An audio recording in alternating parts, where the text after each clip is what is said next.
Hola, hola mi gente, reciban un cordial saludo. Gracias por acompañarme en este nuevo análisis. Hoy hablaremos del intento de Norma Piña por condonar 4.000 millones de pesos a Movistar. Igualmente hablaremos de su estrategia para obtener fuero como diputada y así evitar un juicio político. También abordaremos el tema de la intervención clave de Lenia Batres para frenar la operación. Y analizaremos cómo la Corte bloqueó la reforma energética. Y también hablaremos del debate sobre la eliminación de las curules plurinominales. Comencemos con la información.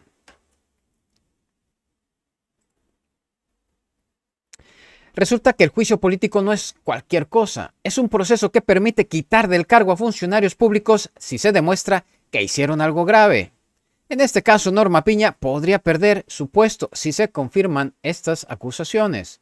Al respecto, Norma Piña ha recibido varias acusaciones. La más fuerte es la que permitió que los ministros de la Corte ganaran más que el presidente. Esto va en contra del artículo 127 de la Constitución. Ese artículo dice que nadie debe ganar más que el presidente de la República. Sin embargo, bajo su liderazgo, los ministros siguieron recibiendo sueldos muy altos. En este sentido, esto ha generado mucha molestia, porque mientras muchos mexicanos se enfrentan dificultades económicas, los jueces de más alto nivel siguen cobrando salarios exagerados. Y lo peor es que Norma Piña no hizo nada para corregirlo. De este modo, su actuación ha sido vista como una falta de respeto a la ley y también como una señal de que está más interesada en proteger a sus compañeros que en respetar la Constitución. Al respecto, también se ha dicho que Piña tiene vínculos con ciertos empresarios y políticos. Esto ha hecho que mucha gente dude de su imparcialidad. En lugar de parecer una jueza neutral, ahora se le ve como alguien que toma partido por ciertos grupos. Y justo cuando empiezan a sonar con fuerza las acusaciones, Norma Piña decide postularse como diputada.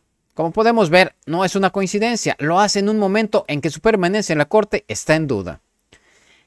También nos damos cuenta que su intención es clara, quiere tener fuero. El fuero parlamentario es una protección legal, significa que si es diputada, no se le puede juzgar como a cualquier persona común.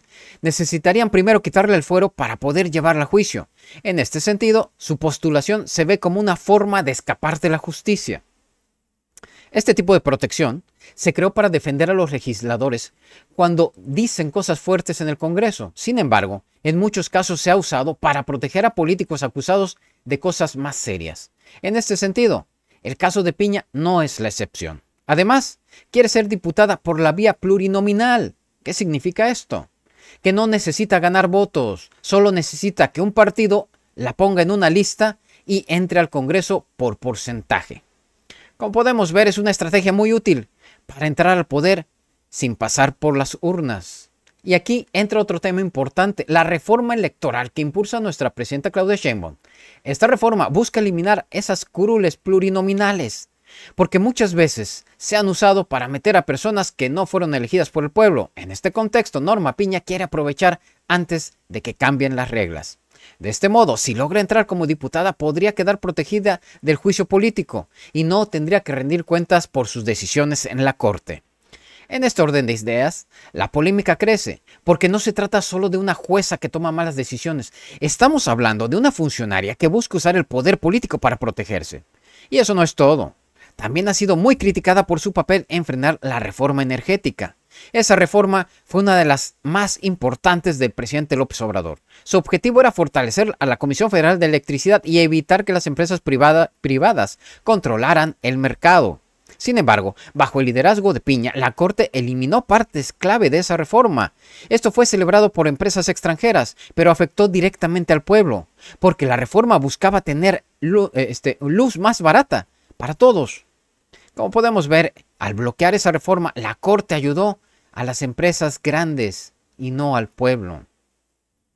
Nos damos cuenta que esta decisión no fue neutral, favoreció a quienes ganan dinero con la electricidad y perjudicó a millones de familias mexicanas. Por eso, muchas personas consideran que Piña no está actuando con justicia. También se cuestiona su papel frente a la Ley 3 de 3. Esa ley busca que los funcionarios públicos sean más transparentes y que no puedan ocupar cargos si tienen antecedentes por corrupción o violencia. Sin embargo, muchos creen que Piña no ha hecho nada para que esa ley se aplique con fuerza. Al respecto se ha dicho que su falta de acción ha debilitado al combate de la corrupción. Como podemos ver, la figura de Norma Piña se ha visto muy polémica y su intención de ser diputada no ha ayudado. Al contrario, ha hecho que más personas duden de sus intenciones. La buena noticia para México es que ahora hay más vigilancia, más personas están al tanto de lo que hacen los jueces y los políticos. Y eso ayuda a que se exija más rendición de cuentas. En este sentido, la posible auditoría al Poder Judicial que propone la presidenta Claudia Sheinbaum cobra más fuerza, porque se necesita revisar con seriedad lo que está pasando en los tribunales. En este sentido, si se detectan irregularidades, deben ser investigadas y los responsables sancionados conforme a la ley. Pero la historia de Norma Piña aún no termina. Si entra como diputada, podría protegerse por un tiempo, pero si se demuestra que violó la Constitución o que favoreció intereses privados, el juicio político seguirá en la mesa. Siguiendo esta línea, vamos con otro punto clave de esta historia. El intento de condonar 4.442 millones de pesos en impuestos a la empresa Movistar. Esto fue una de las maniobras más graves en las que se ha visto envuelta la Corte. Y lo más delicado es que Norma Piña estaba enterada. No solo eso, todo indica que ella respaldó este intento. Nos damos cuenta que este plan se armó desde la segunda sala de la Suprema Corte. Se trataba de un amparo promovido por la empresa Pegaso PCS, que es la razón social de Movistar. Ellos pedían que se les perdonara esa cantidad de impuestos por la supuesta fusión con otra empresa. La excusa era que esa fusión generó pérdidas fiscales. Como podemos ver, esta es una práctica común en las grandes empresas. Usan fusiones o compras de compañías con pérdidas para reducir sus obligaciones fiscales. En este sentido, no se trataba de una pérdida real, porque la empresa seguía operando con normalidad. No había cerrado, no había terminado actividades. De este modo, era una simulación fiscal. Movistar argumentaba que no tenía que pagar esos impuestos porque la empresa fusionada tenía pérdidas. Pero en realidad, sus ingresos seguían activos y la concesión no se había cancelado. Al respecto, el proyecto del amparo fue presentado por el ministro Javier Lainez Potisek, un funcionario cercano a Piña. Su propuesta era que el amparo fuera aprobado sin revisar el fondo del asunto, es decir, sin analizar si era legal esa operación, sin revisar si realmente había pérdida fiscal. Como podemos ver, se trataba de aprobar una deducción millonaria sin análisis profundo, solo por tecnicismos, y eso viola directamente el artículo 31 de la Constitución. Ese artículo dice que todos debemos contribuir al gasto público de forma proporcional y equitativa. Nos damos cuenta que el plan era cerrar el caso rápido, sin debate, sin revisar nada, como si se tratara de un trámite simple. Y la Corte iba a permitir eso, porque ya se había programado la votación, ya estaba en la lista, y solo se necesitaba una mayoría de los ministros de la segunda sala. En este sentido, la sesión se llevó a cabo, pero algo cambió el rumbo de todo. La ministra Lenia Batres decidió no asistir. Su ausencia fue clave, porque rompió el quórum, es decir, no había suficientes ministros para votar. Y sin ese quórum, la sesión quedó suspendida. Como podemos ver, esa fue una decisión pensada. No fue un error ni una omisión. Batres ya había advertido que el proyecto era peligroso, que esa deducción significaba una pérdida para el erario, y que no se podía aprobar sin un análisis serio. De este modo, con solo una ausencia justificada, se detuvo una maniobra que le habría costado al país más de 4.000 millones de pesos. Nos damos cuenta que fue una estrategia legal e institucional, no un acto de rebeldía, como algunos quisieron hacer ver. En este sentido, Batres también anunció que buscará que todos los temas fiscales importantes se discutan en el Pleno de la Corte. Así ya no se podrá tomar decisiones millonarias en salas pequeñas o con mayoría simple.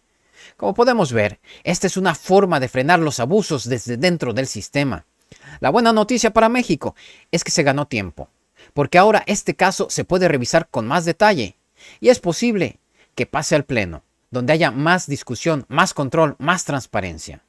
Nos damos cuenta que lo que se busca en este sentido y lo que buscaba este acuerdo es muy grave.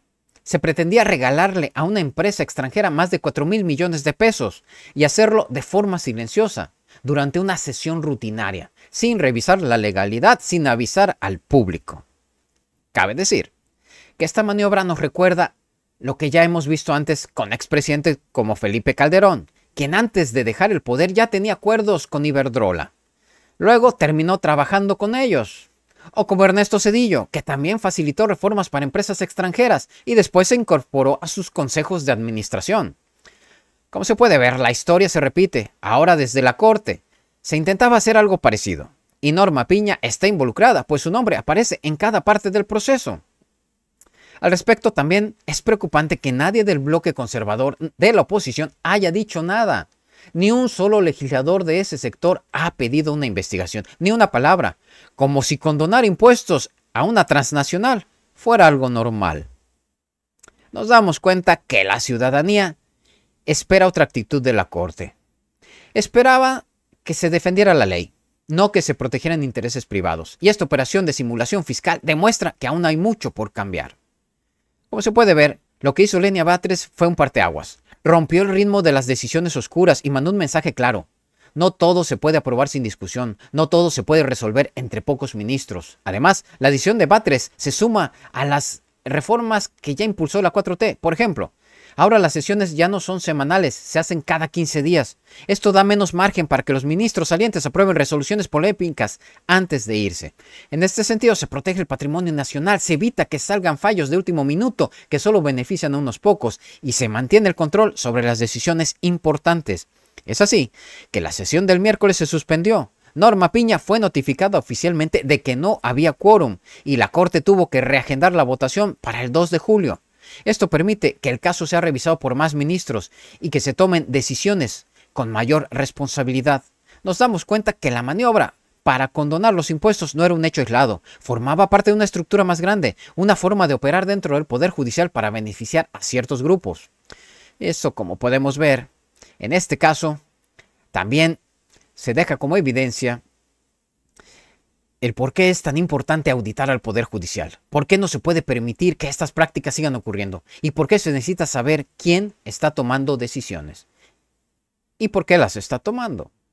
La buena noticia para México es que esta vez no lograron salirse con la suya, que hubo una ministra que frenó la operación y que todavía hay formas de evitar estas pérdidas multimillonarias, aunque sea desde dentro del mismo sistema.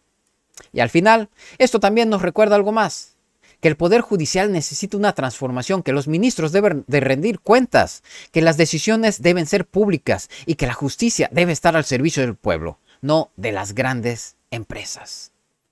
Y bueno, mi gente, así las cosas. Gracias a todos ustedes por acompañarme en este análisis. Los invito a que le dejen su like a este video, a que se suscriban al canal y activen la campanita para que no se pierdan los próximos videos. Nos vemos en el siguiente video para seguir analizando lo que pasa en nuestro México y en el resto del mundo. Y no olviden dejarme sus comentarios para saber qué piensan, porque su opinión es muy importante y en México todos tenemos voz. También quiero darle las gracias a todos los que me dejan sus comentarios, sus saludos, sus likes y que se suscriben al canal. Muchas gracias por su gran apoyo. Y recuerden, siempre a la izquierda, con el pueblo.